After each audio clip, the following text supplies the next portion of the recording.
ఆలకించారని నమ్ముచున్నాం. ఏ విధంగా తండ్రి నాయన వాక్యానికి మేము వాక్యంలోకి వెళ్తుండగా నాయన ఈ రోజు అంతా కూడా నాయన పాస్టర్ గారు మీ వాక్యంతో నింపి నాయన వాక్యం ఎత్తుపడడానికి సహాయం చేయండి తండ్రి నాయన. వెత్తబడిన వాక్యానుసారంగా మేము అందరం కూడా వాక్యానుసారంగా లోబడినైనా వాక్యాన్ని మదిలో ఉంచుకుని తండ్రి నాయన ఆ కృపలో నడవడానికి మీరు సహాయం చేయమని ఈ చిన్న ప్రార్థన పరలోకం చేర్చుకోమని సమాధానం కలుగజేయమని అడుగుతున్నాం తండ్రి. Amen. Amen. Hallelujah. Praise the Lord. Thank you so much, Anna. Praise them, Guru, please. Thank you Johnson. Praise the lord to all. ఇది మనకు సువార్త నిమిత్తము వాక్యం కొరకు సిద్ధపడిన బ్రదర్ డేవిడ్ అనిల్ గారి గురించి పరిచయ వాక్కులు. శ్రీ డేవిడ్ అనిల్ కుమార్ గారు ఆంధ్రప్రదేశ్ ప్రభుత్వం నందు డిప్యూటీ కమిషనర్ గా సేవలు అందిస్తున్నారు. వీరు జిఎస్టిలో పనిచేస్తున్నారు. ప్రభావవంతమైన నాయకులను సంసిద్ధం చేసే హగ్గై ఇంటర్నేషనల్ అంతర్జాతీయ క్రైస్తవ పరిచర్య ద్వారా డేవిడ్ గారు శిక్షణ పొందిన నాయకులు కూడా మార్కెట్ ప్లేస్ మిషనరీగా సేవ చేయాలని స్పష్టమైన పిలుపుతో ప్రాముఖ్యంగా సమాజంలోని వృత్తిపరమైన రంగాలలో ప్రభువుకు నమ్మకమైన సాక్షిగా వారి సేవ కొనసాగుతున్నది. ఆంధ్ర విశ్వవిద్యాలయం నుండి మెకానికల్ ఇంజనీరింగ్ గ్రాడ్యుయేట్ మరియు ఎన్ఐఎస్ఈ స్కాలర్ అయిన డేవిడ్ గారు ఐఎంఎఫ్, ఎస్ఏఆర్, టిటిఏసి మరియు ఐఎస్బి మరియు ఎన్ఏసిఐఎన్ మరియు వాద్వాని సెంటర్లు నిర్వహించిన కార్యక్రమాల ద్వారా జిఎస్టి చట్టం, పన్నుల పరిపాలన, డిజిటల్ పాలన మరియు ఏఐ ఆధారిత ప్రజాసేవలలో అధునాతన శిక్షణ పొందారు.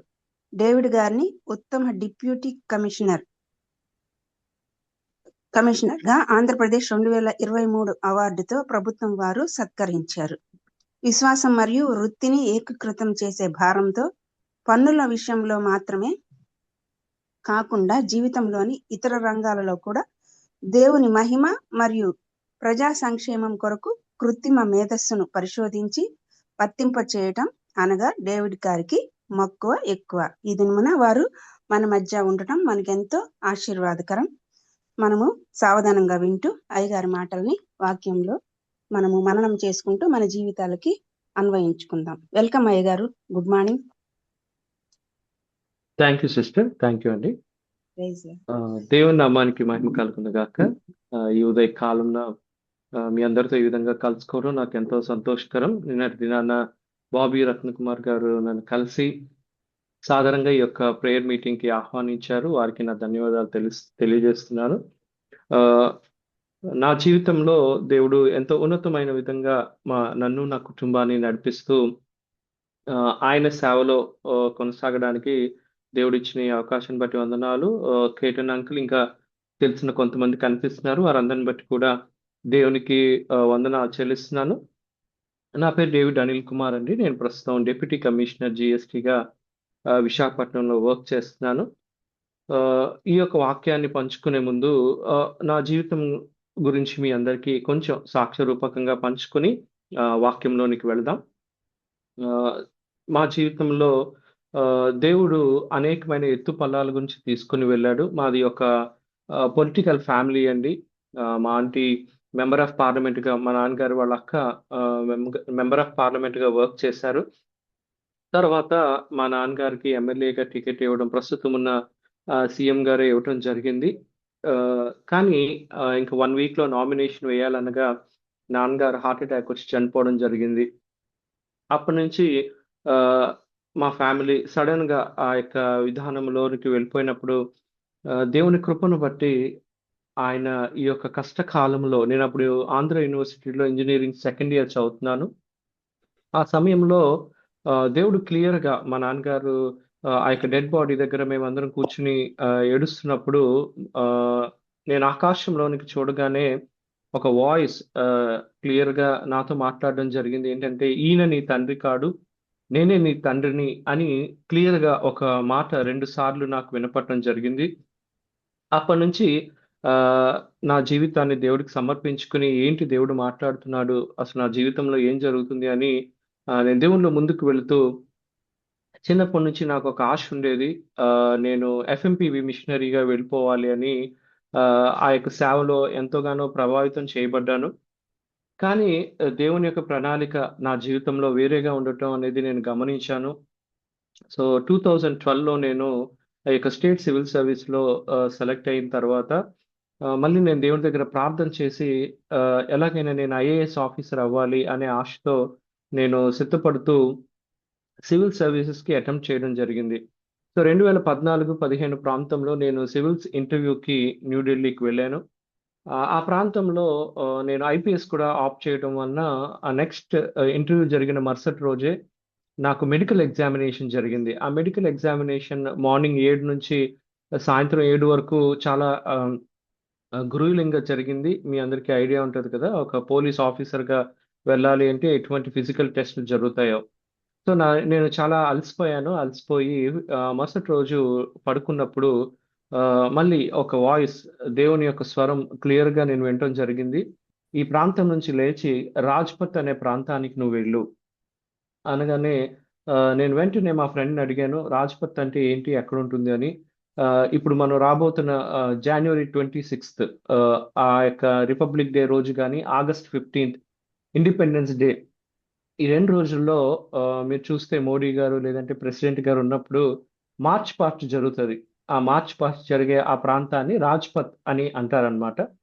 సో, నేను మా ఫ్రెండ్ కలిసి 2014లో ఆ యొక్క ఢిల్లీలో ఉన్నటువంటి రాజ్‌పథ్‌కి వెళ్ళటం జరిగింది.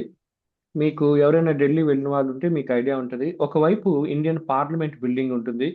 ఎదురుగుండా నార్త్ బ్లాక్ అని ఉంటుంది. ఆ నార్త్ బ్లాక్‌లో మోడీ గారు, మినిస్టర్స్ అందరూ ఉంటారు.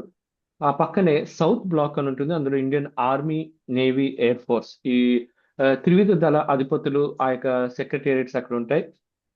సో, నేను ఆ రాజ్‌పథ్ ప్రాంతంలో ఆ యొక్క గార్డెన్‌లో నేను నించున్నప్పుడు ఈ 3 నాకు కనిపిస్తున్నాయి. సరే ప్రభా! నువ్వు చెప్పావు రాజ్‌పథ్ రమ్మన్నావు. ఇగో వచ్చామని మేము అక్కడ కూర్చొని ఉండగా వెంటనే ఒక స్వరం ఇదిగో మోకాళ్ళు వేసి ప్రార్థన చేయమని ఒక స్వరాన్ని మేము వినడం జరిగింది. వెంటనే నేను మోకాళ్ళు వేసి ప్రార్థన చేస్తున్నాను. సడెన్‌గా నా జీవితంలో అప్పటి వరకు ఈ అనుభూతి లేదు. దేవునిలో నడుస్తున్నాను తప్ప అప్పటి వరకు ఈ సివిల్స్ ఈ యొక్క గ్రూప్ 1 ఎగ్జామ్స్‌కి ప్రిపేర్ అవ్వటంలోనే నిమగ్నమై ఉండటం వలన దేవుడికి అంతగా నేను సమయం ఇవ్వలేకపోయాను. కానీ దేవుడు ఆ రోజు నేనక్కడ మోకాలు వేసి ప్రార్థన చేస్తుండగా సడెన్‌గా నా కళ్ళు తెరవబడ్డాయి. మన ఇండియన్ పార్లమెంట్ బిల్డింగ్ మీద ఒక పెద్ద అనకొండ లాంటి పాము, ఒక కొండ చిలువ లాంటి పాము నన్ను ఎవరు డిస్టర్బ్ చేయట్లేదులే అన్నట్టుగా హ్యాపీగా పడుకునుందనమాట. ఇది నేను ఆత్మరూపంగా నా కళ్ళు తెరిచి ప్రార్థనలో కళ్ళు తెరిచినా, మూసినా సరే క్లియర్‌గా నేను ఈ దర్శనాన్ని చూస్తున్నాను. వెంటనే ఆ పాముని చూడగానే నాకు చాలా భయమేసింది. మళ్ళీ కళ్ళు మూసుకొని ఏదో ప్రార్థన చేస్తుంటే ఒక స్వరం క్లియర్‌గా ఇదిగో దాన్ని గద్దిస్తూ "నువ్వు ప్రార్థన చెయ్యు" అని అనగానే నేనన్నాను, "ప్రభువా అటువంటి ప్రార్థన నాకు రాదు" అని నేను దేవుడితో తర్జన భర్జన పడుతుండగా ఫస్ట్ టైమ్ నా లైఫ్‌లో ఒక వ్యక్తి నాలోనికి ప్రవేశించి అప్పుడు పరిశుద్ధాత్ముడు ఏ విధంగా మనలోనికి ప్రవేశిస్తాడనే పరిస్థితి కూడా ఇంకా నాకంత పూర్తి అవగాహన లేదు. కానీ ఆయన నాలో ప్రవేశించి రోమా పత్రికలో ఉన్నట్టుగా ఉచ్చరింప శక్యము కాని మూలుగులతో, ఆ భాషలతో నేను నాకు తెలియకుండానే ఆ యొక్క అపవాది యొక్క విధానాన్ని నేను గద్దిస్తూ ప్రార్థన చేయడం జరిగింది. వెంటనే మళ్ళీ నా కళ్ళు తెరవబడి, ఆ యొక్క పాము బుసలు కొడుతూ లేచి, ఎవరు నన్ను హ్యాపీగా పడుకుంటే డిస్టర్బ్ చేస్తున్నారు అని లెగటం, తర్వాత ఆ దర్శనం కంప్లీట్ అయిపోయింది. సో, నేను నా యొక్క ఇంటర్వ్యూ ఇవన్నీ కంప్లీట్ చేసుకొని నేను హైదరాబాద్ వచ్చేసాను. ఆ సంవత్సరం నేను గ్యారంటీగా సెలెక్ట్ అవుతాననుకున్నాను. సెలెక్ట్ అవ్వలా. సో, రాగానే నేను హైదరాబాద్ ఉప్పల్ ప్రాంతంలో అప్పటికి ఇంకా ఆంధ్ర, తెలంగాణ విడిపోయే క్రమం జరుగుతుంది. నేను హైదరాబాద్‌లో వర్క్ చేస్తున్నానప్పుడు. నేను ఒకరోజు ఈ దర్శన భావం ఏంటి? ఎందుకు దేవుడు ఇది నాకు చూపించాడు అని ఒక సెకండ్ సాటర్‌డే నేను ఫాస్టింగ్ ఉండి ప్రార్థన చేస్తున్నాను. ప్రార్థన చేస్తున్నప్పుడు దేవుడు ఒక 3 గంటలు నాతో మాట్లాడడం జరిగింది. ఈరోజు ఆ విషయాలు మీతో పంచుకుందామని దేవుడు ఎక్కడికి వెళ్ళినా ఈ విషయాలు చెప్పమని నన్ను ఆ రోజు ఆజ్ఞాపించడం జరిగింది. ఆ విషయాలు ఈరోజు ఉదయకాలం మీతో పంచుకుందాం అనుకుంటున్నాను. మా మదర్ వాళ్ళ ఫాదర్ ఆయన పేరు జాన్ సుందర్‌రావు అండి. ఆయన ఏబీ మాసిలమ్మన్ గారు, చెట్టు భానుమూర్తి గారి ఆ యొక్క సమయంలో ఈస్ట్ గోదావరి ప్రాంతంలో సేవ చేసేవారు. ఆయన లైమ్‌లైట్‌లో ఉండేవారు కాదు గానీ, ఆ ఇంటీరియర్ ఏరియాస్‌లో గుర్రం మీద, సైకిల్ మీద నడుచుకుంటూ అనేక మందికి సువార్తను ఆ ప్రాంతాల్లో ప్రకటించేవారు. సో ఈస్ట్ గోదావరి ప్రాంతంలో అంతా ఆయన సేవ చేస్తున్నప్పుడు ఆయన 51 ఇయర్స్కి సడన్ గా హార్ట్ అటాక్ వచ్చి చనిపోయారు. తర్వాత దేవుడు ఆ సేవను మా యొక్క ఇంట్లో ఉన్నటువంటి మా ఫ్యామిలీ మెంబర్స్ అందరికీ ఆ సేవను ఒక స్వాస్థ్యంగా ఇచ్చాడు. కానీ ఆ సేవ పరిచర్యను బట్టి కాకుండా మా వాళ్ళందరూ చక్కగా చదువుకోవడం, మా ఫ్యామిలీ అంతా చక్కగా ఎడ్యుకేటెడ్, ఈ పొలిటికల్ ఫీల్డ్‌లో గానీ, ఎడ్యుకేషన్‌లో గానీ, అదేవిధంగా ఈ లోకంలో ఆస్తిపాస్తులు కూర్చుకోవటంలో ఇలా వీటన్నిటిలో ఎంతో చక్కగా టైంని స్పెండ్ చేశారు తప్ప, ఈ రోజుకి కూడా ఏ ఒక్కరు సేవలోనికి రావటానికి ఇష్టపడల. సో ఈ దర్శన భావం ఏంటి అని నేను దేవుడి దగ్గర కనిపెడుతున్నప్పుడు దేవుడు నాకు చెప్పాడు, ఇదిగో నీ కుటుంబాన్ని నేను సేవకు పిలుచుకున్నాను, కానీ ఏ ఒక్కరు ఈరోజు సేవలో లేరు, కాబట్టి నీవు ఈ సేవను మళ్ళీ తిరిగి ఆరంభించాలి. సరే ప్రభు, మరి నేను అప్పుడు ఎఫ్ఎంపీబీ మిషనరీగా నేను వస్తానన్నాను, కానీ నువ్వు వద్దన్నావు, ఏంటి మరి అంటే, నేను ఈ జనరేషన్కి దానియేలు యోసేపు వరుసలో నిన్ను ఒక ప్రవక్తగా నేను పిలుచుకున్నాను. నువ్వు మనుషులను పరిస్థితులను సిద్ధపరుస్తూ రానున్న జనరేషన్స్ లో నువ్వు రాజుల దగ్గర అధికారుల దగ్గర నిలబడి నా గురించి సాక్ష్యం ఇస్తావు, అనేక మందిని నా రాజ్యం కొరకు సిద్ధపరచాలి అని ఆయన క్లియర్ గా నా జీవితం ఏంటో తెలియపరిచాడు. సరే ప్రభు, నీ చిత్త ప్రకారము నేను ఆ విధంగా నేను ముందుకు వెళ్తానని నేను ఈ సివిల్ సర్వీస్ లోనే ఉండిపోయాను. తర్వాత కానీ నాకు ఎప్పుడు ఆశ ఉండేది, దేవుడు నన్ను దానియేలుగా యోసేపుగా పిలుస్తున్నాడు కాబట్టి నేను ఒక ఐఏఎస్ ఆఫీసర్ అయితే బాగుంటుంది స్టేట్ సర్వీస్ కన్నా. అలాగే నాకు పోలీసు డిఎస్పి కూడా వచ్చిందండి, దానికి కూడా వెళ్తానంటే దేవుడు ఒప్పుకోలేదు. ప్రస్తుతం నేను పనిచేస్తున్నటువంటి టాక్సేషన్ డిపార్ట్మెంట్‌లోనే ఉండాలి అని 2012లో ఆ టైంలో చెప్పినప్పుడు కొంచెం అయిష్టంగా ఉన్నప్పటికీ నేను ఆ విధంగానే దేవుడికి లోబడాల్సొచ్చింది. కానీ ఇప్పుడు నేను 13 సంవత్సరాల సర్వీస్ చేసి ఉన్నాను. ఇప్పుడు నేను ఎంతో సంతోషంగా ఆ రోజు దేవుడికి ఆ మాటకి నేను లోబడటం ఎంతో ఉపయోగకరంగా ఉంది. ఎందుకంటే ఈ 13 సంవత్సరములలో చాలా కొన్ని వేల మందిని నేను రీచ్ అవ్వగలిగాను. దేవుడు నాకిచ్చినటువంటి ఆ పిలుపు ప్రకారము. సో, ఆ రోజు నేను ప్రార్థన చేస్తున్నప్పుడు హైదరాబాద్‌లో దేవుడి విషయాలతో పాటు ఒక 3 విషయాలు, ఇదిగో ఈ జనరేషన్‌ని సిద్ధపరచాలి, నా ప్రజలను సిద్ధపరచాలి, కాబట్టి నీవు ఈ విషయాన్ని వారికి చెప్పు అని ఒక 3 విషయాలు నాకు సెలవిచ్చాడండి. ఆ విషయాలే ఈరోజు వాక్య రూపకంగా మీతో పంచుకోవాలని ఉదయకాలంన నేను ఆశిస్తున్నాను. మొదటిగా దేవుడు చెప్పిందేంటంటే, ప్రజలందరూ నన్ను ఆరాధిస్తున్నారు, వాక్యం చదువుతున్నారు, ప్రార్థన చేస్తున్నారు, కానీ నా చిత్తం ఏంటో వాళ్ళ జీవితాల్లో గుర్తెరగట్లేదు. సో, నా చిత్తాన్ని తెలుసుకోకుండా వారికి నచ్చినట్టు లేదా ఎవరో వాళ్ళకి చెప్తే ఆ విధంగా వాళ్ళు ముందుకు వెళుతున్నారే తప్ప, అసలు నిజంగా నేను వారి జీవితంలో కలిగి ఉన్న చిత్తం ఏంటి? The will of God. దేవుడు మన జీవితాల్లో కలిగి ఉన్న చిత్తం ఏంటి? రెండవది ఏంటంటే దేవుని యొక్క కాల్ ఆఫ్ గాడ్. ఆహ్, దేవుని యొక్క పిలుపు ప్రతి ఒక్కరి జీవితంలో ఉంటుంది అని వాక్యంలో కూడా మనం చూస్తాం. అవి నేను మీతో పంచుకుంటాను. సో, దేవుడంట ప్రతి ఒక్క మనిషిని ఒక పిలుపుతో పిలుచుకున్నాడు. పౌలు కూడా అంటాడు, ఇదిగో మిమ్మల్ని పిలిచిన పిలుపు చూస్తే మీలో అనేక మంది గొప్పవారిని లేదంటే జ్ఞానవంతుల్ని కాదు గాని, ఈ లోకంలో ఘనహీనులుగా ఉన్నవారిని దేవుడు పిలుచుకున్నాడు, ఏర్పాటు చేసుకున్నాడు అంటాడు. సో, ఈరోజు ఈ మాటలు వింటున్న ప్రతి ఒక్కరిని దేవుడు ఒక ఉన్నతమైన ప్రణాళికతో పిలుచుకున్నాడు. ఆ ప్రణాళిక ఆ యొక్క పిలుపు ఏంటి అన్నది నిజంగా మనం అర్థం చేసుకున్నామా? అర్థం చేసుకుంటే ఆ విధంగా మనం మన జీవితాల్లో ముందుకు వెళ్తున్నామా అనేది చూసుకోవాలి. మూడవదిగా దేవుని యొక్క ప్లాన్. దేవుడు ప్రతి ఒక్క వ్యక్తి జీవితంలో ఒక ప్లాన్ కలిగి ఉంటాడు. నేను ఇందాక మీకు చెప్పాను.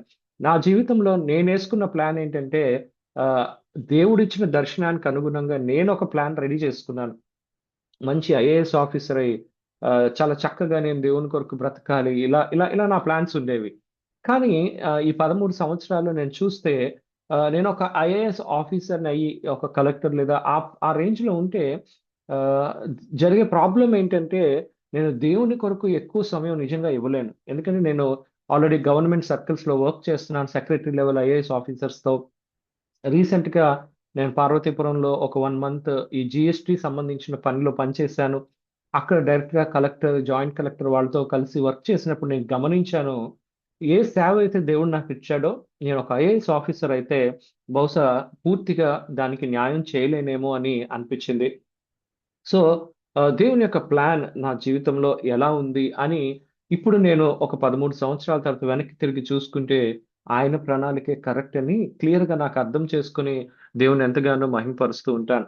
సో, ఈ 3 విషయాలు ఈ ఉదయకాలంన వాక్య విధానంలో నేను మీతో పంచుకుంటాను. నేను దేవుణ్ణి ఎప్పుడు నాకు దర్శనం ఇచ్చినా, ఇది ఇచ్చినా ప్రభువా వాక్యంలో నుంచి నాకు రిఫరెన్సెస్ లేదంటే ఆ యొక్క అటెస్టేషన్ ఇవ్వమని నేను దేవుడిని అడుగుతూ ఉంటాను.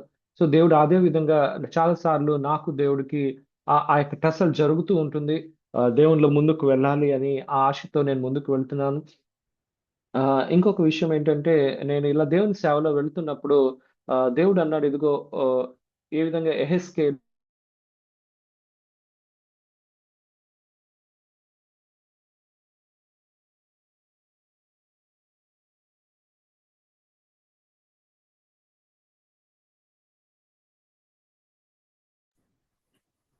డాడీ వాయిస్ రావట్లేదు. బ్రదర్ మీ వాయిస్ రావట్లేదు బ్రదర్.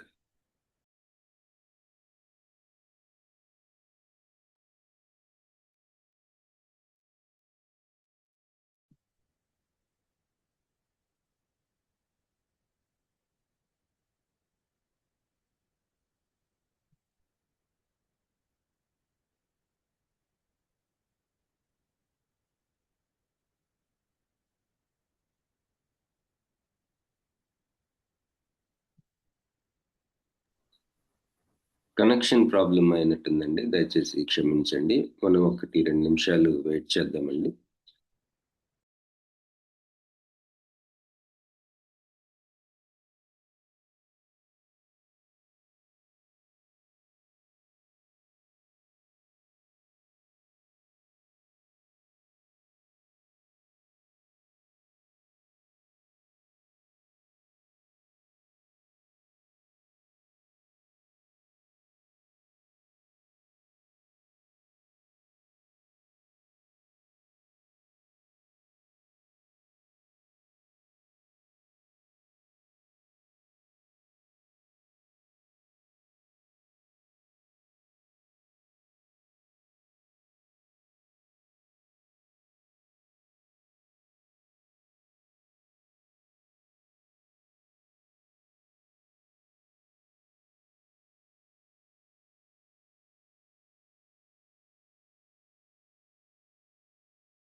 బ్రదర్ జాయిన్ అవుతున్నారండి, దయచేసి మనం వెయిట్ చేద్దామండి. థ్యాంక్ యూ అండి.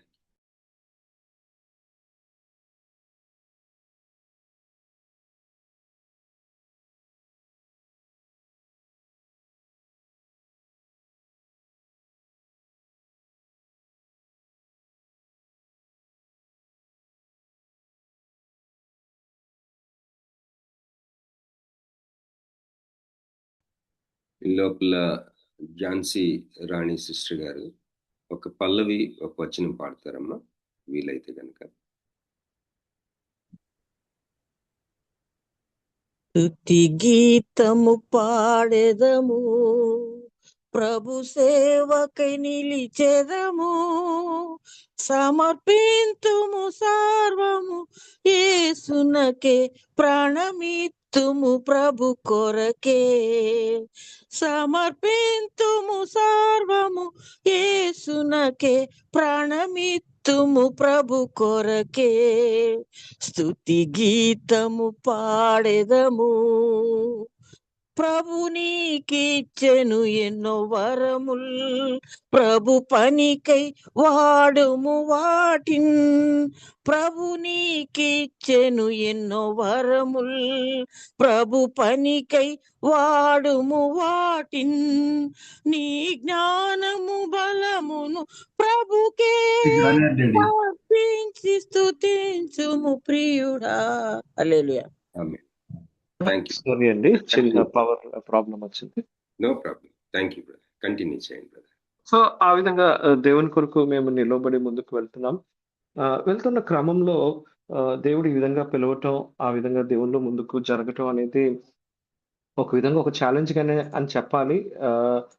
సెకండ్ థింగ్ ఏంటంటే మా ఫ్యామిలీలో చెప్పాను కదా, అందరూ దేవుణ్ణి ఎరిగిన వారు ఉన్నారు కానీ నడిపించేవారు చాలా తక్కువ మంది ఉండటం నాకు చాలా ఛాలెంజింగ్ గా అనిపించేది. అదే క్రమంలో అప్పుడు ఎఫ్ఎంపిబి ఇలా చాలా సేవా సంస్థలతో నేను లింక్ అవ్వటం వలన దేవుడు ఆత్మీయంగా నన్ను బలపరిచారు. సో 3 విషయాలు నేను మీతో ఈ ఉదయకాలమున పంచుకోవాలని ఆశపడుతున్నాను. మొదటగా దేవుని చిత్తం. దేవుని చిత్తం అంటే చాలా మంది ఈ లోకంలో పెద్దవాళ్ళ యొక్క ఒపీనియన్ తీసుకుంటూ ఉంటాము. సేవకుల యొక్క ఒపీనియన్ తీసుకుంటూ ఉంటాము. తల్లిదండ్రుల ఒపీనియన్ ఇవన్నీ మంచివే. కానీ దేవుడు ఏమంటాడంటే మత్తయి సువార్త 7వ అధ్యాయం మీ దగ్గర బైబిల్స్ ఉంటే ఒకసారి చూడండి. లేదా మీ యొక్క ఎవరైనా రాసుకోవాలంటే యూ కెన్ రైట్. ఎందుకంటే నేను దేవుని దగ్గర కనిపెట్టి ఈ విషయాలు తెలుసుకొని ఈ యొక్క 13 సంవత్సరాల నా జీవితాన్ని ఆ విధంగా నడుచుకోవడానికి దేవుడు కృపనిచ్చాడు. మత్తయి సువార్త 7వ అధ్యాయం 21వ వచనం మీరు గమనిస్తే, ప్రభువా ప్రభువా అని నన్ను పిలుచు ప్రతివాడు పరలోక రాజ్యంలో ప్రవేశింపడు గాని పరలోకమందున్న నా తండ్రి చిత్త ప్రకారము చేయువాడే ప్రవేశిస్తాడు. ఎందుకంటే ఈ అంత్య దినాలలో దేవుడు నాకు బయలుపరిచిన విషయం ఏంటంటే, మనం ఏ టైంలో ఉన్నాము అంటే, ఈరోజు మీరు చూస్తే న్యూస్ పేపర్ చూస్తే మనం దేవుని యొక్క వాక్యం యొక్క నెరవేర్పును క్లియర్‌గా అర్థం చేసుకోగలం. ఈ యొక్క ఎండింగ్ డేస్ దానియేలుకు రాసినటువంటి గ్రంథంలో దేవుడు తెలియపరిచిన ఆ టైమ్ లైన్స్‌లో ఎక్కడ క్లియర్‌గా దేవుడు చెప్పాడు నాకు. ఆ యొక్క పాదముల దగ్గర అంటే మట్టి, ఇనుము కలిసినటువంటి ఆ సమయంలో మనం ఉన్నాం. మట్టి అంటే డెమోక్రసీ, ఆ యొక్క ఇనుము అంటే ఆ యొక్క ఇప్పుడు చైనా, రష్యాలో ఉన్నటువంటి కమ్యూనిస్ట్ ఆ యొక్క విధానంలో డిక్టేటర్‌షిప్స్ అంటాం మనం. సో ఈ 2 కూడా పొసగవు. కానీ ఈరోజు అదే విధానం మనం వరల్డ్ కంట్రీస్‌లో అన్నిట్లోనూ మీరు చూస్తే క్లియర్‌గా కనిపిస్తది. ఆ దానియేలుకి ఇచ్చిన దర్శనంలో ఆ టైంలో ఒక పెద్ద రాయి రావటం మనం చూస్తాం. సో దేవుడు నాకు చెప్పాడు, ఇదిగో నేను ద్వారం దగ్గరే ఉన్నాను. ఒకసారి ఒక దర్శనంలో దూతలందరూ ఇటు అటు పరిగెడుతున్నారు. నేను క్లియర్‌గా దేవుని దగ్గర కనిపెట్టి నిద్రపోయాను. నిద్రపోయిన వెంటనే సడెన్‌గా ఒక దర్శనం వచ్చింది. ఆ దర్శనం ఏంటంటే దూతలు చేతిలో ప్లేట్స్ ఇవన్నీ పట్టుకొని పరిగెడుతున్నారు. పెద్ద టేబుల్, ఒక పెద్ద టేబుల్ వేసి చైర్స్ అన్నీ వేయబడి ప్లేట్స్ అన్నీ మనం డైనింగ్ టేబుల్ ఎలాగైతే పెట్టుకుంటామో అలాగంతా రెడీ చేసి ఉన్నాయి. క్లియర్‌గా ఒక వాయిస్, ఇదిగో అంతా రెడీగా ఉంది. అంతా సిద్ధము చేయబడి ఉన్నది అని ఆ పెద్ద వాయిస్ రాగానే దేవుడు చెప్తున్నాడు, ఇదిగో నేను రావడానికి అతి సమీపంగా ఉన్నాను, త్వరలో వస్తున్నాను. ప్రకటన గ్రంథంలో దేవుడు చెప్పాడు కదా! ఆ యొక్క ఇదిగో నేను ద్వారం దగ్గరే ఉన్నాను, త్వరలో రాబోతున్నాను. సో ఆ కాలంలో మనం ఉన్నాం. ఇప్పుడున్న టైమ్స్ అందుకే చూడండి, రానున్న దినాలలో భయంకరమైన శ్రమలు ఇండియాతో పాటు అనేకమైన దేశాలలో ఇప్పటి వరకు చూసిన పరిస్థితి ఒక ఎత్తైతే, ఇక నుంచి రాబోతున్న దినాలలో భయంకరమైన శ్రమలు, లాస్ట్ షేకింగ్ అంటాం. ఆ భయంకరమైన శ్రమలు ఇండియాలో మిగిలిన ప్రాంతాల్లో రాబోతున్నాయి. ఎందుకంటే దేవుడు జల్లెడ పెడుతున్నాడంట. ఎంతమంది తన చిత్త ప్రకారము ఆయన విధానంలో నడుస్తున్నారు, ఆయన కొరకు బ్రతుకుతున్నారు. మనం కూడా వాక్యంలో ఈ మాటలు చూడొచ్చు. గురుగులను, గోధుమలను నేను వేరుపరుస్తానని ఒక మాట అంటాడు. సో ఆ టైంలో మనం ఉన్నామండి. సో అందుకే మనం చాలా ఆశీర్వదించబడిన వారం. చాలా సార్లు శ్రమలు అనగానే భయపడతాం. కానీ దేవుడు ఈ సమయాల్లో నేను బాబీ బ్రదర్‌తో కూడా డిస్కస్ చేస్తున్నప్పుడు అన్నారు, కరోనా అనే పరిస్థితి వచ్చినప్పుడు చాలా మంది చనిపోయారు కరెక్టే. కానీ నువ్వు నేను ఇంకా బ్రతికి ఎందుకున్నాము? దేవుడు ఇంకా ఆ యొక్క కృపను మనకెందుకిచ్చాడు? ఈ యొక్క అంత్య దినాలలో ఈ టైంలో ఆయన చిత్తాన్ని మనం కరెక్ట్‌గా అర్థం చేసుకొని ఆ విధంగా ఆయన కొరకు నిలవబడాలి అనే ఆశతో మనం ముందుకు వెళ్ళాలి. సో ఈ యొక్క చిత్తం అనే విషయంలో నేను ఒక ఎగ్జాంపుల్ కూడా నేను దేవునితో ఆ యొక్క మెడిటేషన్ చేస్తున్నప్పుడు ఒకసారి దేవుడు ఒక ఆలోచన ఇచ్చాడు. అది మీతో నేను పంచుకుంటాను. వాక్యంలోనే మనం చూస్తాం ఈ యొక్క పరిస్థితిని కూడా. చాలా మంది ఎంతో తెల్లని వస్త్రాలు వేసుకొని ఆ యొక్క పరలోకపు గేట్ దగ్గరకు వచ్చారంట. అక్కడ ఒక దూత ఆ యొక్క బుక్ ఓపెన్ చేసి కూర్చున్నాడు. కొంచెం దూరంలో పేతురు గారేమో ఆయనకి తాళపు చెవులు, పరలోకపు గవిని తాళపు చెవులు ఇచ్చాడు కాబట్టి ఆయన కొంచెం దూరంగా కూర్చున్నాడంట. ఒక వ్యక్తి తెల్లని వస్త్రాలు వేసుకొని వచ్చి పరలోకంలోనికి ఎంటర్ అవ్వబోతుంటే దూతగారు ఆపి, మీ పేరేంటండి అని అడిగాడంట. అడిగితే పలానా అని పేరు చెప్పగానే ఆ వ్యక్తి ఆ యొక్క పేరుని గ్రంథంలో ఎంత వెతికినా దూతగారికి కనపడలేదు. సారీ సార్, మీ పేరు ఇక్కడ లేదండి, మీరు కొంచెం పక్కన నించోండి, మీరు ఇక్కడ కాదు నరకానికి వెళ్ళాలి అంటే ఆయన ఒప్పుకోలేదంట. నేను నరకానికి వెళ్ళటానికి వీల్లేదు అని.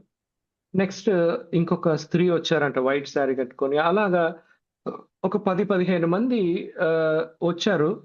అందరూ ఆ దూతను అడుగుతున్నారు, ఇదిగో మేమందరం యాక్చువల్‌గా భూమి మీద బ్రతికినంత కాలము పరలోకానికి వెళ్ళిపోతామని రెడీగా ఉన్నాం.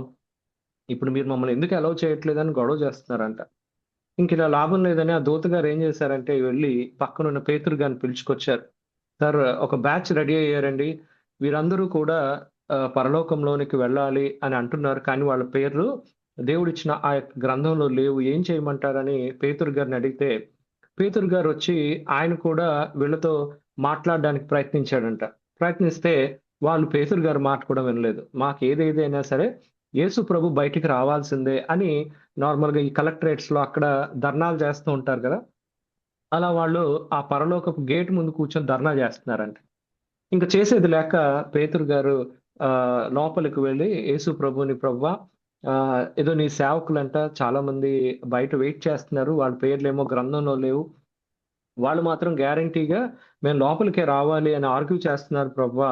నువ్వే వచ్చి ఈ విషయం ఏంటో చెక్ చేయని యేసు ప్రభువుని పిలవగానే యేసయ్య బయటకొచ్చాడంట. వీళ్ళందరూ కూడా పరిగెట్టి యేసు ప్రభు దగ్గరకొచ్చి, ప్రభువా, నేను పలానా ప్రభువా, నేను నీకు బాగా తెలుసు. భూమి మీద నేను ఎంత గొప్ప సేవ చేశానో నీకు తెలుసు. ఇలా ఒక్కొక్కరు వాళ్ళ స్టోరీ యేసయ్యతో చెప్తున్నప్పుడు ఈ మాటలు దేవుని గ్రంథంలో మీ అందరికీ తెలిసిన మాటలే. ఆయన అంటున్నాడు, మీరు ఎవరినో కూడా నేను ఎరుగను అంటాడు. అదేంటి ప్రభువా, నీ నామమున మేము దయ్యములను వెళ్ళగొట్టలేదా? అద్భుతాలు చేయలేదా? ఇంత గొప్ప సేవ చేయలేదా? అని అడిగినప్పుడు యేసయ్య ఓ మాట అంటాడు, అక్రమము చేయువారులారా నా యొద్ద నుంచి పొండి. దేవుడు తన చిత్తానికి అంత ఇంపార్టెన్స్ ఇచ్చాడు. ఎందుకంటే దేవుడు పిలుచుకున్న ఆ పిలుపు విధానంలో ఆయన చిత్త ప్రకారం మన జీవితాలు ఉన్నాయా లేదా? ఆ చిత్త ప్రకారం అందుకే ఈరోజు మత్తయి సువార్త 7:21లో మీరు చూస్తే మనం నార్మల్ భక్తి విధానంలో పరలోకం వెళ్ళిపోతాం అనే ఒక భ్రమలో ఉంటాం. సో దేవుడు నాకు చెప్పమన్న విషయం ఏంటంటే, ఇదిగో ప్రతి ఒక్క బిడ్డ తన జీవితంలో నేను కలిగి ఉన్న చిత్తం ఏంటో తెలుసుకోవాలి. రోమీయులకు రాసిన పత్రిక 12వ అధ్యాయం మొదటి 2 వచనాల్లో మీరు చూస్తే, 2వ వచనంలో మీరు చూస్తే, మీరు ఈ లోక మర్యాదను అనుసరింపక ఉత్తమమును, అనుకూలమును, సంపూర్ణమైన దేవుని చిత్తమేదో పరీక్షించి తెలుసుకొనుట వలన మీ మనస్సు మారి నూతన మగుట వలన రూపాంతరం పొందండి. ఎందుకంటే ఒక్క రోజులో అయిపోయే పని కాదు. నేను చెప్పాను ఆల్రెడీ. నేను వేసుకున్న ప్లాన్ చాలా డిఫరెంట్ గా ఉండింది. కానీ దేవుని యొక్క చిత్త ప్రకారం నేను నడవటం వలన ఈ టాక్సేషన్ డిపార్ట్మెంట్ లో ముందు నుంచి నన్ను చాలా భయపెట్టేవారు. ఏంటంటే ఎన్నో లంచాలు తీసుకోవాలి, ఎంతో అక్రమం ఉంటుంది, అలాంటి డిపార్ట్మెంట్ ఎందుకు అని నా మేలు కోరే వెల్ విషర్స్ చాలా సార్లు నన్ను డిస్కరేజ్ చేసేవారు. కానీ దేవుడు మాత్రం ఇందులోనే నన్ను ఒక సాక్షిగా నిలవబెట్టాడు. ఇంట్రడక్షన్ లో నా గురించి చెప్పారు, బెస్ట్ డిప్యూటీ కమిషనర్ అవార్డు ఇచ్చారని. నేను తిరుపతి ఎన్ఫోర్స్మెంట్ లో రాయలసీమ ప్రాంతం, అదేవిధంగా నెల్లూరు జిల్లాలకి ఇన్ఛార్జ్ ఆఫీసర్ గా వర్క్ చేశాను.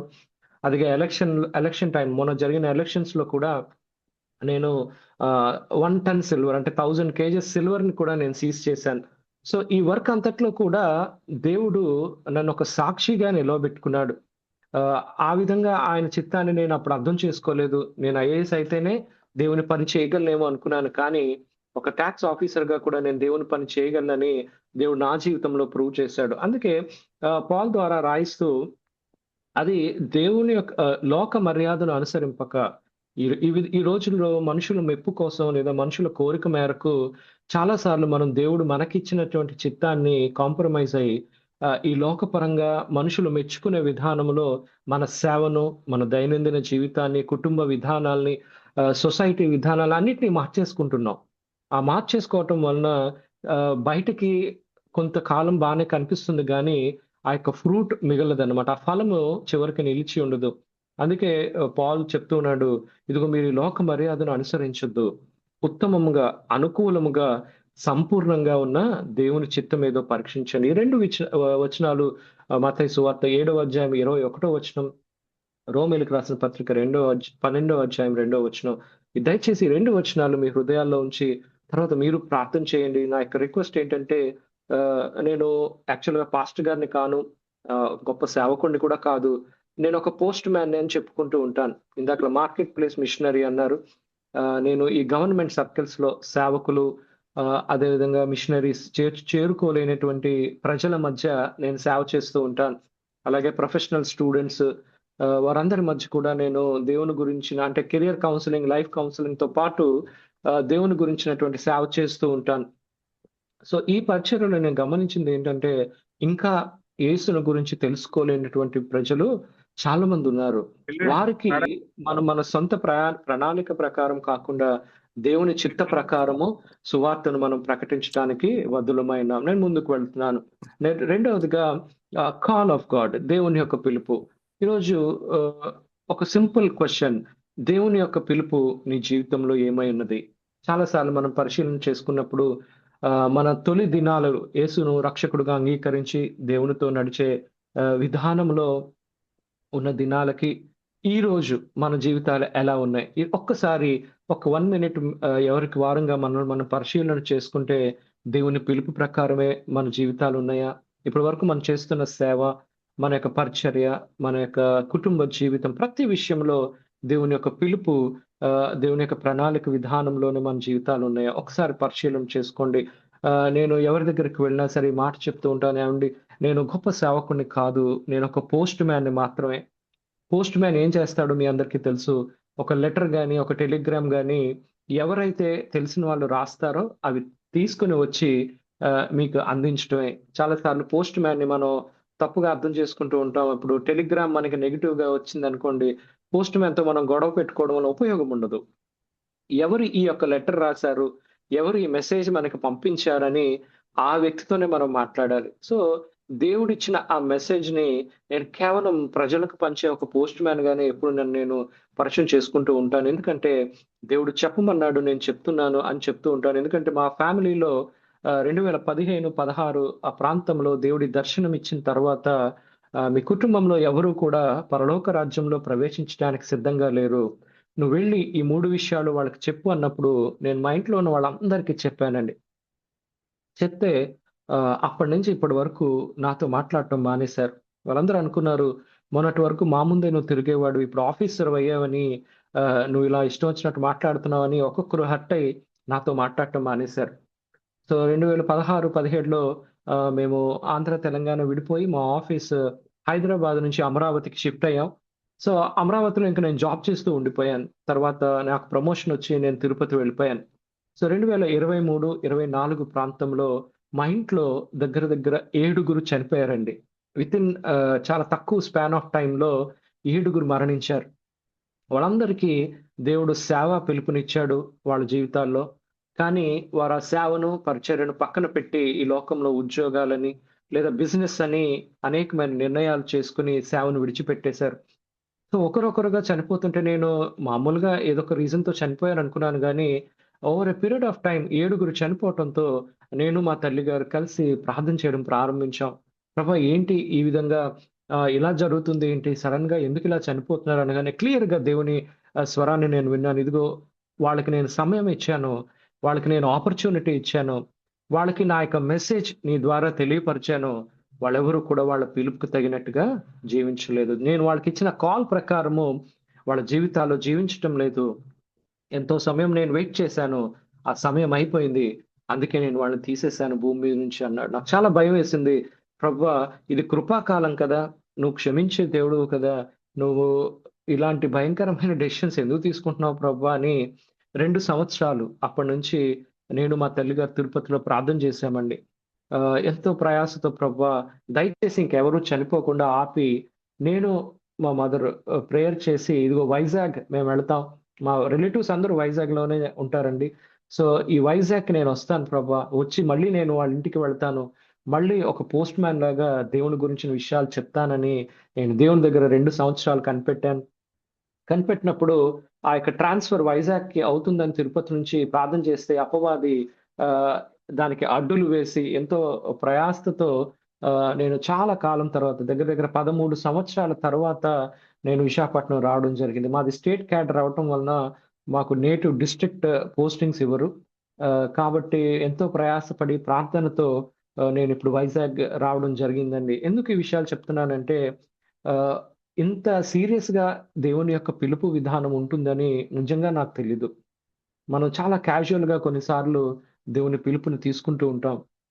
మీరు వాక్యంలో మనం చూస్తే తిమోతికి రాసిన రెండవ పత్రికలో మొదటి అధ్యాయం 9, 10, 11 వచనాలు మీరు చూస్తే దేవుడు తన స్వకీయ సంకల్పమును బట్టి ముందే మనల్ని పిలిచాడంట. ఆ యొక్క పిలుపును అందుకే 10వ వచనంలో చూస్తే క్రీస్తు యేసు అను మన రక్షకుని ప్రత్యక్షత వలన బయలుపరచబడినదియునైన తన కృపను బట్టియు మనల్ని రక్షించి పరిశుద్ధమైన పిలుపుతో ఆయన మనల్ని పిలిచెను అనే మాట ఉంటది.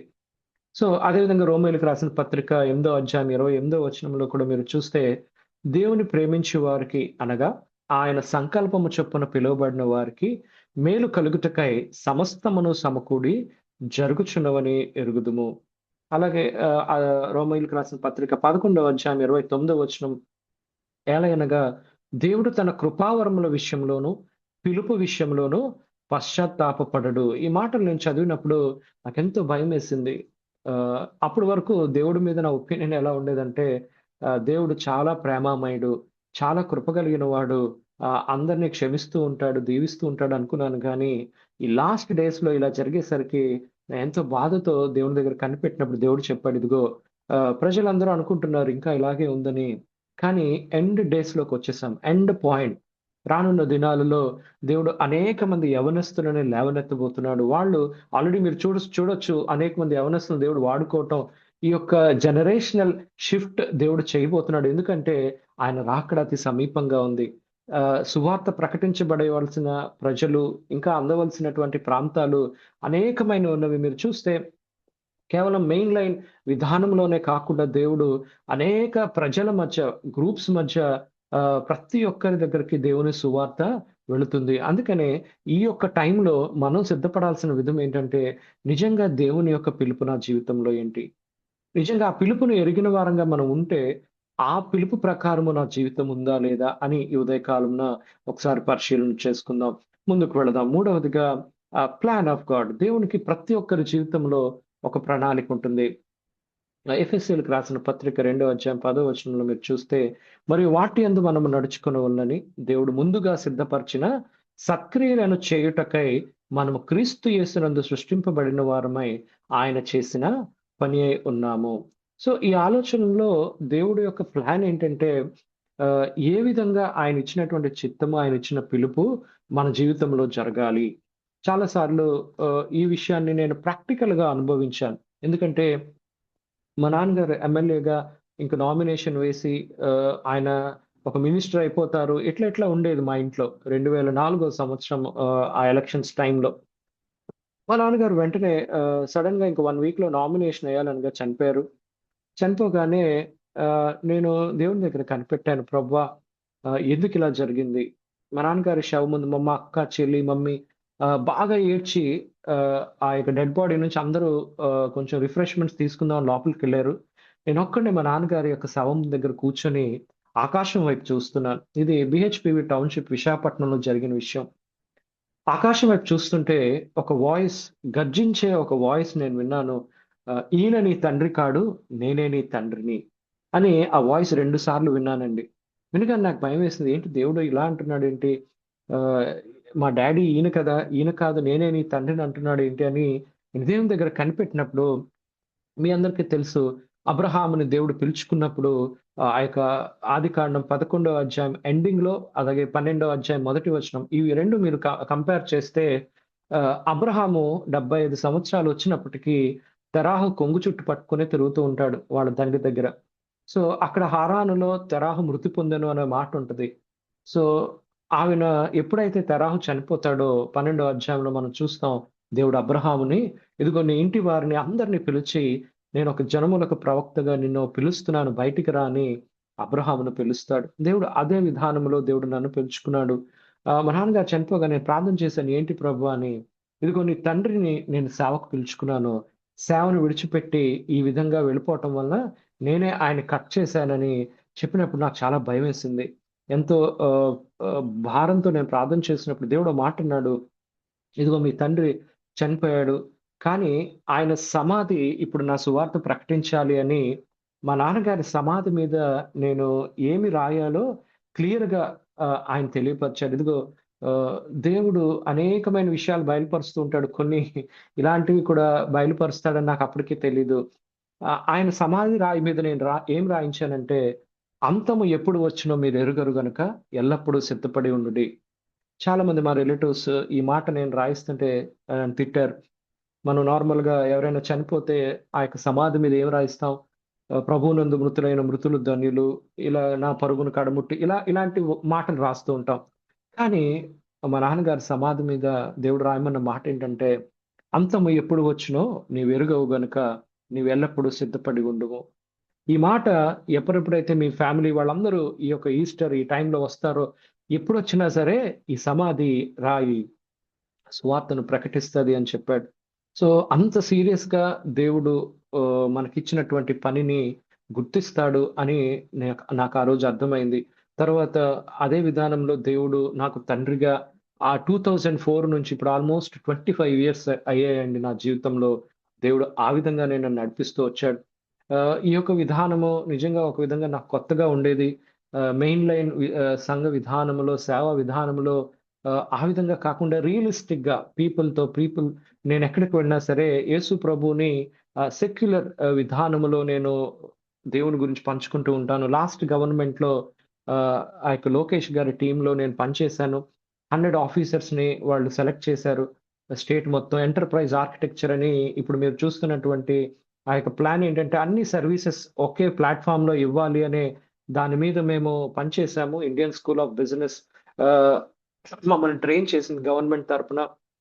సీఎం క్యాంప్ ఆఫీస్‌లో మేము లోకేష్ గారి టీమ్‌లో వర్క్ చేశాను. అప్పుడు చేసినప్పుడు దేవుడు నాతో మాట్లాడడం ప్రారంభించాడు. ఎందుకంటే నాకు చిన్నప్పుడు ఇచ్చినటువంటి ఆ వాగ్దానాన్ని నేను క్లియర్‌గా అప్పుడు నా జీవితంలో నెరవేరటం చూశాను. సో, దేవుడు మన యొక్క అర్హత లేకపోయినా, మనకు ఆ బ్యాక్‌గ్రౌండ్ లేకపోయినా దేవుడు నిలవబెట్టి ముందుకు తీసుకొని వెళ్తాడు అని నాకప్పుడు అర్థమైంది. సో, ఈరోజు నీ జీవితంలో దేవుని యొక్క ప్లాన్ ఏమైంది? సో, ఈ 3 విషయాలు నా యొక్క ప్రయాస ఏంటంటే, ఈ 3 విషయాలు మీ జీవితాల్లో ఎలా ఉన్నాయి? మొదటిగా మనం ఆలోచన చేసాం దేవుని యొక్క చిత్తం. మనం దేవుడు ఇక్కడ దయచేసి నన్ను తప్పుగా అర్థం చేసుకోకండి. మా ఇంట్లో వాళ్ళు కూడా అలాగే అర్థం చేసుకున్నారు. ఏంటంటే, మేమేమైనా తప్పు చేస్తున్నామా? దొంగతనం చేస్తున్నామా? వ్యభిచారం చేస్తున్నామా? ఈ లోకంలో రాంగ్ విధానాల్లో చేస్తున్నామా? నో. దేవుడు ఏమంటున్నాడంటే, ఏమి చేయట్లేదు అనే పాయింట్‌ని దేవుడు గుర్తిస్తున్నాడు. దేవుని యొక్క చిత్త ప్రకారం మన జీవితం ఉందా లేదా? ఆ రోజు వాళ్ళు కూడా అదే ప్రశ్నించారు దేవుని దగ్గరికొచ్చి, ప్రభువా నీ నామమున మేము అద్భుతాలు చేశాం. నీ నామమున మేము దెయ్యాలను వెళ్ళగొట్టాం. ఇలా చేశాం, అలా చేశామని వాళ్ళు చెప్పుకుంటున్నప్పుడు యేసు ప్రభు వాళ్ళని ససేమిరా వాళ్ళని యాక్సెప్ట్ చేయలేదు. ఆ విషయాన్ని దేవుడు చెప్తున్నాడు. దేవుని యొక్క చిత్తం మన జీవితంలో ఏంటో ఈ ఉదయ కాలంన ఈ యొక్క 2026 ఈ యొక్క సంవత్సరాన్ని దేవుడు మళ్ళీ మనకిచ్చాడు. అనేక మంది ఈ సంవత్సరాన్ని చూడలేకపోయారు. కానీ దేవుడు నిన్ను నన్ను జ్ఞాపకం చేసుకొని ఈ యొక్క సంవత్సరంలో ప్రవేశపెట్టాడంటే దేవునికి ఒక గొప్ప ప్రణాళిక మన జీవితాల్లో ఉంది. ఆ ప్రణాళికను మనం అర్థం చేసుకొని మన జీవితాల్లో ముందుకు వెళ్ళాల్సిన ఆవశ్యకత ఎంతగానో ఉంది. ఎవరిని ఏ వరుసలో దేవుడు ఎలా పిలుచుకున్నాడో ఆ విధంగా ఇక్కడ కూడి ఉన్న మనందరి విషయంలో దేవునికి ఒక ఉన్నతమైన చిత్తం ఉంది. ఆ చిత్తం ఏంటో పరీక్షించి తెలుసుకొని ఒక్కసారి మళ్ళీ తిరిగి రీకాన్సక్రేషన్ అంటారు. నా వయస్సు 41 సంవత్సరాలండి. నేను తిరుపతిలో ఉన్నప్పుడు నాకు 40 ఇయర్స్ బర్త్‌డే వచ్చినప్పుడు నాకు బర్త్‌డే గాని, ఈ న్యూ ఇయర్ గాని వచ్చినప్పుడు చాలా భయమేస్తది. ఎందుకంటే ఈ లాస్ట్ ఇయర్ నేను దేవుడి కొరకు ఏం చేశాను? చాలా సార్లు మనం సెలబ్రేషన్ మోడ్‌లోకి వెళ్ళిపోతూ ఉంటాం. ఈ యొక్క బర్త్‌డేస్, యానివర్సరీస్ ఇవన్నీ వచ్చినప్పుడు. కానీ నా జీవితంలో నాకొక భయం వస్తుంటది. ఏంటంటే ఈ లాస్ట్ ఇయర్ నేను దేవుని కొరకు ఏం చేశాను? ఆయన నా దగ్గరకు వచ్చి నా బ్రతుకులో నేను దేవుని కొరకు చేసిన పని ఏంటి అని ఆయన తోటమాలి వచ్చి ఈ చెట్టు ఈ యొక్క సంవత్సరంలో ఫలాలు ఫలించిందా? దేవుడు అంటాడు కదా! దేవుని కొరకు మనం నిలబడితే 30 దంతులుగా, 60 దంతులుగా, 100 అంతులుగా ఫలించాలి అని ఆయన కోరుతూ ఉంటాడు. చాలా సార్లు మనం ఫలించే విధానంలో 30 అంతుల దగ్గరే సాటిస్ఫై అయిపోతూ ఉంటాం. అందుకే నాకు ఎలీషా అంటే చాలా ఇష్టం. ఎందుకంటే తన జీవితంలో దేవుడు ఎలీషాని పిలుస్తున్నప్పుడు ఎంతో డిఫరెంట్‌గా ఉంటుంది. ఆయన ఒంటరిగా దేవుని పని చేస్తూ ఉంటాడు. గెహజీ ఒకరోజు ఆ యొక్క నయమాన్ దగ్గర నుంచి ఆ యొక్క డబ్బులు, ఆ యొక్క జ్యువెల్స్, బట్టలు ఇవన్నీ తీసుకున్నప్పుడు ఒక మాట అంటాడు.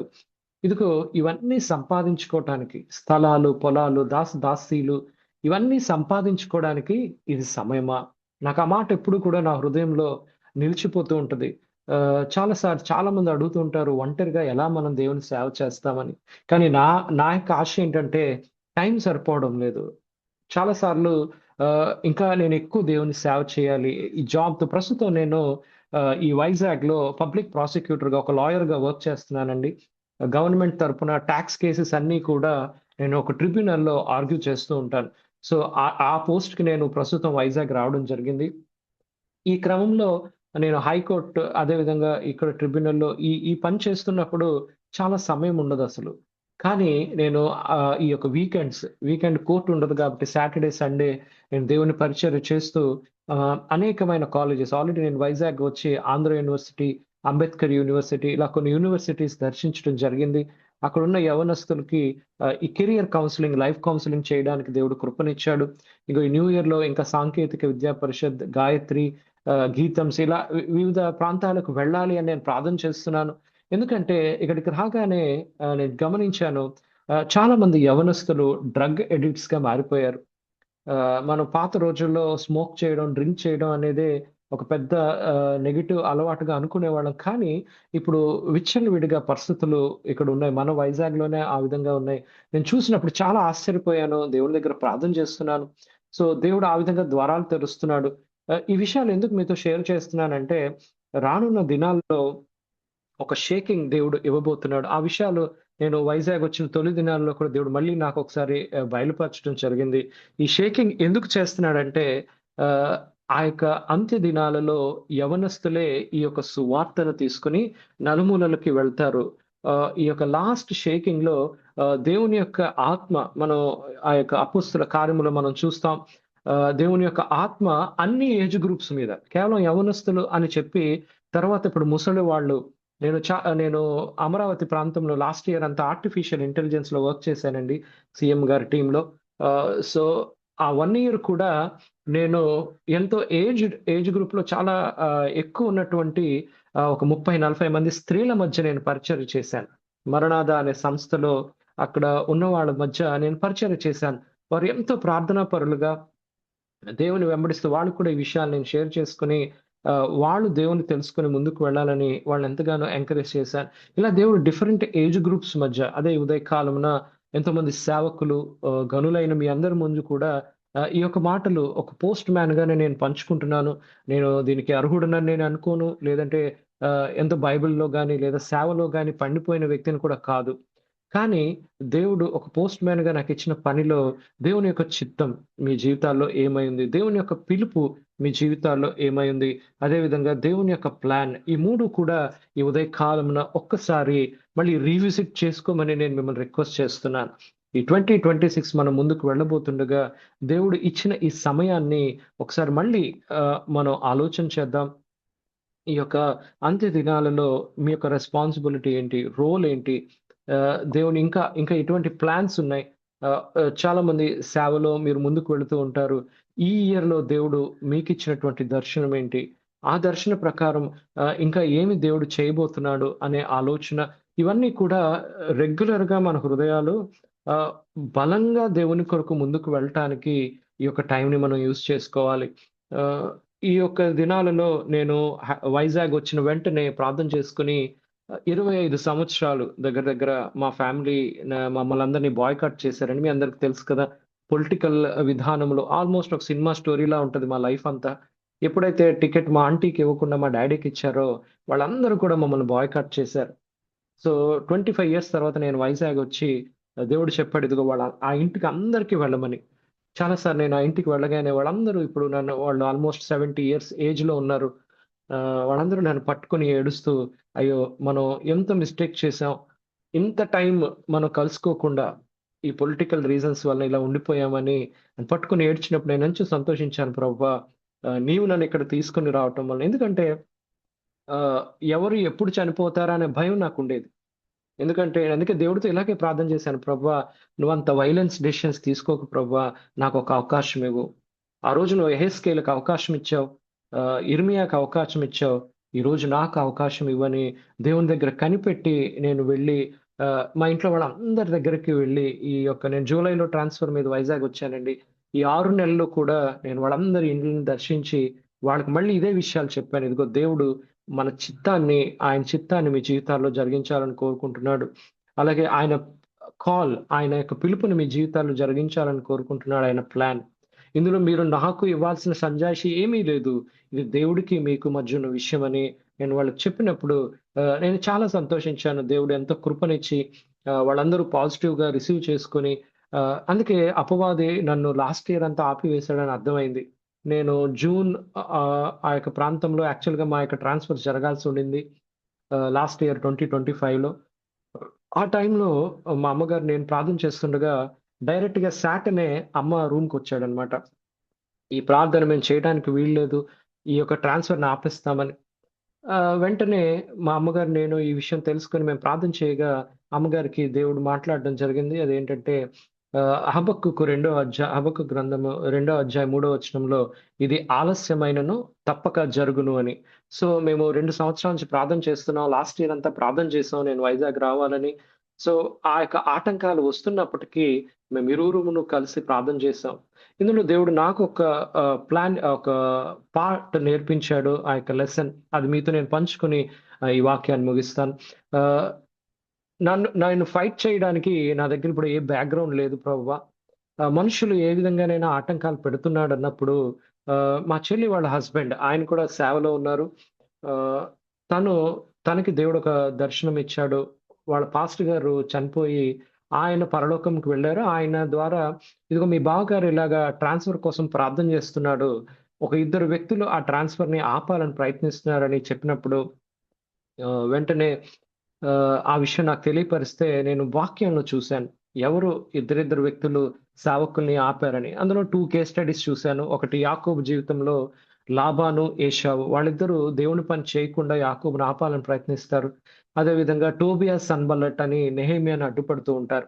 సో యాకోబు విషయంలో నేను గమనించిందేంటంటే తన దగ్గర ఆస్తిపాస్తులున్నాయి, భార్యలున్నారు, అందరూ ఉన్నారు గానీ తనకు ఆర్మీ ఉండదు. ఇది ఆదికాండంలో మీరు చూడొచ్చు. సో దేవుడి దగ్గర ప్రార్థన చేసినప్పుడు దేవుడు 2 సేనావ్యూహములు గల దేవదూతలను పంపిస్తాడు. ఆ ప్రాంతానికి మహనయీం అనే పేరు పెడతాడు. సో నేను సింపుల్‌గా దేవుడిని అడిగాను, ప్రభువా ఏ విధంగా ఆ రోజు యాకోబుకి ఎవ్వరు ఫైట్ చేయడానికి లేనప్పుడు నీవే నీ సేనను పంపించావు. ఈరోజు ఆ దూతలందరూ ఆ పని అయిపోయింది కాబట్టి పరలోకంలో ఖాళీగా ఉంటారు.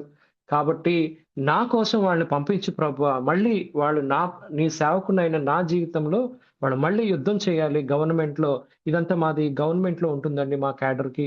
సో అక్కడ జరిగితేనే ట్రాన్స్‌ఫర్ జరుగుతది. కాబట్టి నేను ప్రార్థన చేసినప్పుడు దేవుడు నిజంగానే ప్రాక్టికల్‌గా నేను చూసాను. ఆ యుద్ధంలో దేవుడు ఆయనే వచ్చి యుద్ధం యెహోవాదే అని మనం వింటూ ఉంటాం.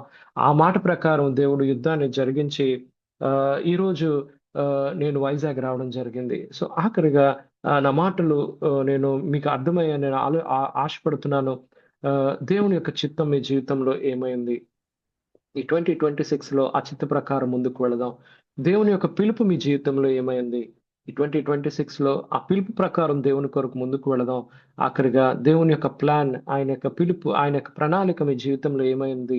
ఒకసారి పరిశీలన చేసుకొని దేవుని కొరకు బలంగా ఈ అంత్య దినాల్లో ముందుకు వెళదాం. నాకు ఈ అవకాశం ఇచ్చినటువంటి బాబీ అంకుల్‌కి, అదేవిధంగా మిగిలిన వాళ్ళందరికీ, ఇక్కడ కూడిన ప్రతి ఒక్కరికి నా హృదయపూర్వక ధన్యవాదాలు. థాంక్ యూ అండి. Thank you very much. Over to you brother. Thank you. Thank you so much dear brother. Many thanks. మా అందరి తరపున మీకు కృతజ్ఞతా వందనములు తెలియజేసుకొనిచ్చానండి బ్రదర్. మరి రేపటి దినమును కూడా బ్రదర్ డేవిడ్ అనిల్ కుమార్ గారు ఈరోజు పంచుకొని ఉన్న బ్రదరే రేపు కూడా దేవుని వాక్యం షేర్ చేసుకుంటారండి. నిజంగా చాలా ఆనందంగా ఉంది. దేవునికి స్తోత్రం కలుగును గాక. మనందరి తరపున మరి ఒకసారి డేవిడ్ అనిల్ కుమార్ గారికి కృతజ్ఞతా వందనాలు తెలియజేసుకుంటున్నానండి. వారు ప్రజెంట్ డెప్యూటీ కమిషనర్ జిఎస్టి విశాఖపట్నంలో వారు ఆంధ్రప్రదేశ్ గవర్నమెంట్ తరఫున వారు సేవలు అందిస్తూ ఉన్నారు. మరి నిన్న నేను వారిని అడిగాను, బ్రదర్ మీ ఫ్యామిలీ పిక్చర్ ఉంటే పంపించండి, ఇలాగ ఫ్లయర్ తయారు చేస్తామని అంటే, నేను మా మదరే ఉంటామండి మా ఇంట్లో, మరి ఒకవేళ ఆ పిక్చర్ మీకు ఓకే అంటే నేను పంపిస్తాను అని అన్నారు. అని అంటే నేను, బ్రదర్ మీకు మ్యారేజ్ అవ్వలేదా అని అడిగాను. అంటే నేను మ్యారేజ్ అవ్వలేదండి, దేవుడు నన్ను మ్యారేజ్ చేసుకోకుండా సమర్పించుకొని సేవ చేయమన్నారు అని చెప్పి నాకు చాలా ఆశ్చర్యపోయింది. అంత పెద్ద ఉన్నత హోదాలో ఉండి మరి ఇలాంటి సమర్పణ, సేవకు సమర్పించుకోవడమే గొప్ప విషయం. అలాగా మరి ఒక బ్యాచులర్గా ఉండి సమర్పించుకోవడం అనేది ఇంకా లోతైన విషయం. కాబట్టి నేను చాలా ఆశ్చర్యం వేసింది. బ్రదర్తో కొంత సమయం గడిపినప్పుడు వారి సాక్ష్యం కొంత పంచుకున్నారు. మరి రేపు కూడా వాక్యం షేర్ చేసుకుంటారండి. మరి చేరి వచ్చిన మీ అందరికీ కూడా మనస్ఫూర్తిగా థ్యాంక్స్ చెప్పుకొంచున్నానండి.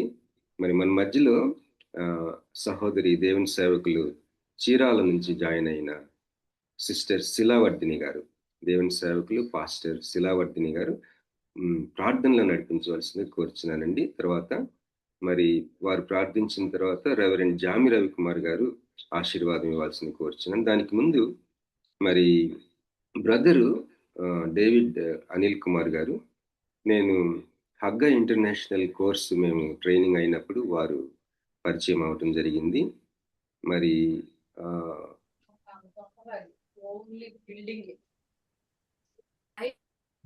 కొద్దిగా మ్యూట్ చేసుకోండి అమ్మా ఎవరైనా.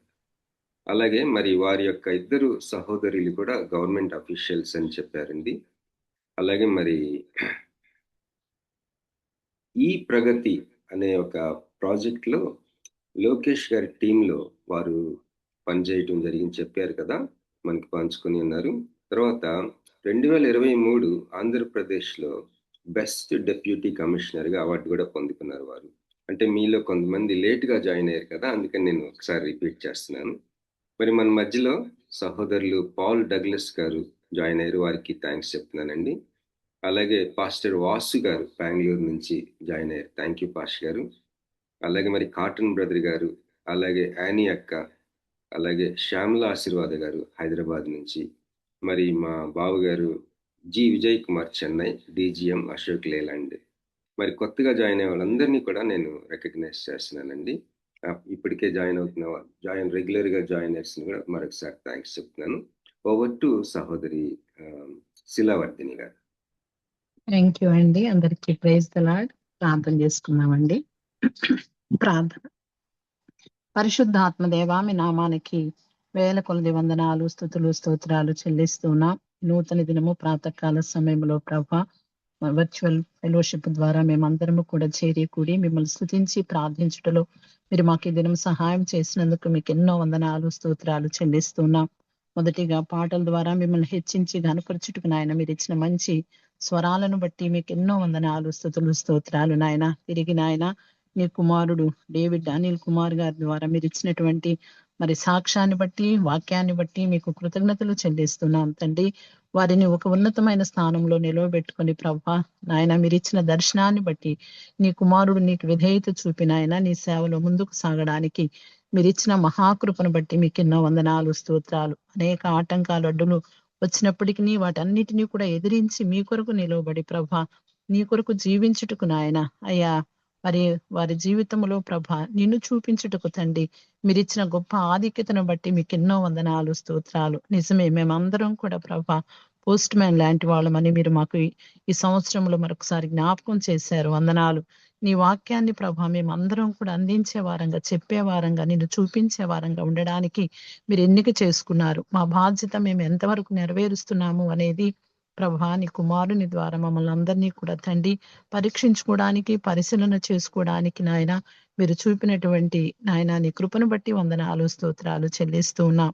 నీ వాక్యపు వెలుగులో ఎప్పటికప్పుడు తండ్రి నాయన మేమందరము కూడా పరీక్షింపబడి నాయన తండ్రి ఒక్కొక్క మెట్టు నూతనంగా ఎదగడానికి మీరు తండ్రి యొక్క వర్చువల్ ఫెలోషిప్ ద్వారా తండ్రి మీరు ఇస్తున్నటువంటి నాయన ఆధిక్యతను బట్టి మీకు ఎన్నో వందనాలు చెల్లిస్తున్నాం. బాబీ రత్నాకర్ గారి ద్వారా తండ్రి మీరు జరిగిస్తూ ఉన్నటువంటి పరిచర్య అంతటిని బట్టి మీకు వందనాలు.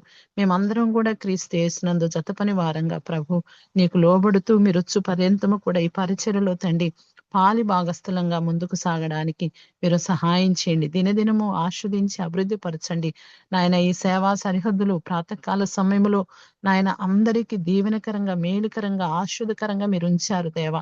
కుటుంబాల్లోనికి తండ్రి మీ స్వరాన్ని ప్రతిదినము వినిపిస్తూ ఉన్నారు. ప్రార్థనలు, సాక్ష్యాలు తండ్రి నాయన ఎంతో మేల్కొల్పును తండ్రి, ఎంతో విజయవంతమైనటువంటి ఫలితాలను పొందుకోవడానికి నాయన నీకు కృతజ్ఞతలు చెల్లించడానికి ప్రభా మీరు నాయన కృప చూపుచూ ఉన్నారు నాయన. మీకే స్తుతులు, స్తోత్రాలు, వందనాలు చెల్లిస్తున్నాం. మా గొప్ప దేవుడు, మా రక్షకుడు నాయన, మా విమోచకుడు నాయన, మా ఆశ్రయ దుర్గము, మా కేడుము తండ్రి. మీకే స్తుతులు, స్తోత్రాలు చెల్లించుకుంటూ ఉన్నాం ప్రభా. ప్రతి మాట కూడా మా జీవితాల్లో తండ్రి నాయన మీరు ఫలింపులోనికి తీసుకుని వస్తున్నందుకు స్తోత్రాలు నాయన. ఈ యొక్క 2026వ సంవత్సరము తండ్రి ఒక నూతన అనుభవంలోనికి మేమందరము నడిచి నాయన విన్న వాక్య భాగాల ద్వారా ప్రభు ఆస్వాదించబడి నాయన అయ్యా మా కుటుంబాలు, మా సేవా సరిహద్దులు అన్నీ కూడా తండ్రి ఇంకా అభివృద్ధిలోనికి వచ్చినట్లు సహాయం చేయండి. మీరు దీవించండి, మీరు ఆస్వాదించండి ప్రభా. గొప్ప అనుభవాలతో మేము ముందుకు సాగడానికి నాయన మీ కృప దయచేయమని వేడుకుంటూ ఉన్నాం. పరిశుద్ధాత్మదేవా నీకే స్తుతులు, స్తోత్రాలు నాయన. మీ మాధుర్యమైన స్వరాన్ని మీరు మాకు వినిపించినందుకు స్తోత్రాలు చెల్లిస్తున్నాం తండ్రి నాయన. విన్న ప్రతి మాట కూడా తండ్రి మా యొక్క హృదయాల్లో ప్రభ భద్రపరచుకోవడానికి, జ్ఞాపకం పెట్టుకోవడానికి జ్ఞానమును, వివేకమును, జ్ఞాపశక్తిని మెండుగా దయచేయమని ప్రార్థిస్తున్నాం తండ్రి. నీకు స్తోత్రాలు. మొదటిగా ఈ దినం నాయన మీకు ఇచ్చిన ఈ సమయము మాకెంతో ఆశీర్వదకరంగా ఉంచారు, దీవెనకరంగా చేశారు, మేలుకరంగా ఉంచారు. అందును బట్టి మీకు కృతజ్ఞతలు చెల్లిస్తూ ఉన్నాను తండ్రి. రేపటి కాలంలో కూడా ప్రభా ఈ దాసుడు తండ్రి వర్తమానాన్ని వినిపించబోతూ ఉండగా నాయన ప్రతి ఒక్కరూ కూడా మేలు పొందుకున్నట్లు సహాయం చేయండి. హృదయాలను మీరు సిద్ధపరచండి నాయన. అయ్యా మేము ఫలించాలి, నూరంతలుగా ఫలించాలని మీరు కోరుకుంటూ ఉన్నారు. మా దగ్గరకు వచ్చి మీరు చూచినప్పుడు ప్రభా నాయన ఫలాలు మీరు చూడాలి, ఆనందించాలి ప్రభా నాయన, సంతోషించాలి ప్రభా. మీరు దుఃఖపడకూడదు నాయన. మా జీవితాలను మీకు సమర్పించుకుంటూ ఉన్నాం ప్రభా నాయన. నీకే స్తుతులు, స్తోత్రాలు చెల్లిస్తున్నాం. వ్యక్తిగతంగా, కుటుంబంగా, సంఘముగా, సమాజంగా తండ్రి నాయన మేము నిన్ను నీలో ప్రభా నాయన నూరంతలుగా వర్ధిల్లునట్లు ప్రభా నీ వాక్యము మాలో ఉండునట్లు మీ కృప దయచేయండి. మేము ధ్యానించే వారంగా ఉండాలి, గుర్తుపెట్టుకుని దానిని గురించి నిత్యము మాట్లాడే వారం ఉండాలి ప్రభా. ఏది వింటున్నామో తండ్రి, ఏది చూస్తున్నామో, ఏది అనుభవిస్తున్నామో అది మా యొక్క అనుదిన జీవితంలో ప్రభా ఇతరులకు మేము చూపించాలి. అయ్యా నీ వాక్యాన్ని గురించి, నిన్ను గురించి మేము నాయన సాక్ష్యం ఇవ్వాలి, మాట్లాడాలి. అట్టి ధన్యత మాకు దయచేయమని ప్రార్థిస్తున్నాను. పరిశుద్ధాత్మ దేవానికి స్తోత్రాలు ప్రభా. ఇదేనో తండ్రి మీ సన్నిధిని ప్రసన్నత మా మధ్యలో ఉంచారు, నీ వెలుగులో మమ్మల్ని నడిపించారు. అందుకు కృతజ్ఞతలు చెల్లించుకుంటూ చేరిన ప్రతి బిడ్డను మీరు దీవించినందుకు వందనాలు, ఆస్వాదించినందుకు వందనాలు. విశ్వాసములో తండ్రి వాక్యములు బలపరిచినందుకు స్తోత్రాలు. ముందున్న కాలాన్ని కూడా ఆశీర్వదకరంగా చేసి నడిపించమని ఈ మనవులన్నీ యేసయ్య శక్తి కలిగిన నామములో స్తుతించి ప్రార్థిస్తున్నాను తండ్రి. ఆమేన్. పరలోకమందున్న మా తండ్రి, నీ నామం పరిశుద్ధపరచబడును గాక. నీ నీ రాజ్యం రాజ్యం వచ్చింది గాక, నీ చిత్తము పరలోకమందు భూమి అందు నెరవేరును గాక. మాకు కావాల్సిన ఆహారం దయచేయం. మా ఎడల అపరాధం చేయవాన్ని క్షమించినట్లు మా అపరాధం క్షమించు. శోధన లేక ఎందుకంటే రాజ్యం, శక్తి, మహిమ నిరంతరం నీవైనా. ఆమేన్. మన తండ్రి దేవుని ప్రేమ, కుమారుని యేసుక్రీస్తు కృప, పరిశుద్ధాత్మక అన్యోన్య సహవాసము ఈరోజు వాక్యపరిచయం చేసిన దేవుడు అనిల్ కుమార్ గారికి, అదేవిధంగా పాల్గొన్న బిడ్డలకు ఆయన కృప సదాకాలము తోడే నడిపించును గాక. ఆమేన్. థ్యాంక్ యూ సో మచ్ అండి బ్రదర్. రెవరెండ్ జాన్ కుమార్ గారికి, అలాగే సహోదరి పాస్టర్ శిలావర్ధిని గారికి వందనములు తెలియజేస్తున్నానండి. మరి ఒకసారి సహోదరులు డేవిడ్ అనిల్ కుమార్ గారికి ప్రత్యేకమైన కృతజ్ఞతలు తెలియజేసుకొచ్చినానండి. అలాగే మన మధ్యలో విజయనగరం నుంచి కోరాడ ప్రకాష్ గారు జిఎస్టి డిపార్ట్మెంట్లో ఏఈఓగా పనిచేస్తా ఉన్నారు. వారు జాయిన్ అయినందుకు కృతజ్ఞతలు తెలియజేసుకుంటున్నాను. Thank you so much. Day అండి టుడే. అండ్ రేపు దినమున సేమ్ లింక్ అండి, సేమ్ జూమ్ లింక్. దయచేసి అందరూ జాయిన్ అవ్వండి, మీ ఫ్రెండ్స్ కూడా తెలియజేయవలసింది కోరుచున్నాను. థ్యాంక్ యూ అండి. Praise lord brother. మా చర్చ్ బాబు ప్రకాష్, జామిరావు కుమార్ గారి చర్చ్. సో మా సంఘ బిడ్డ గురించి ఇలా చెప్పాం. ఈరోజు బ్రదర్ ఇలా వాక్యం చెప్తున్నారు, తప్పకుండా నువ్వు జాయిన్ అవుతావా అని చెప్పినప్పుడు తప్పనిసరిగా జాయిన్ అవుతానని హీ హెస్ జాయిన్ అని ఒకసారి బ్రదర్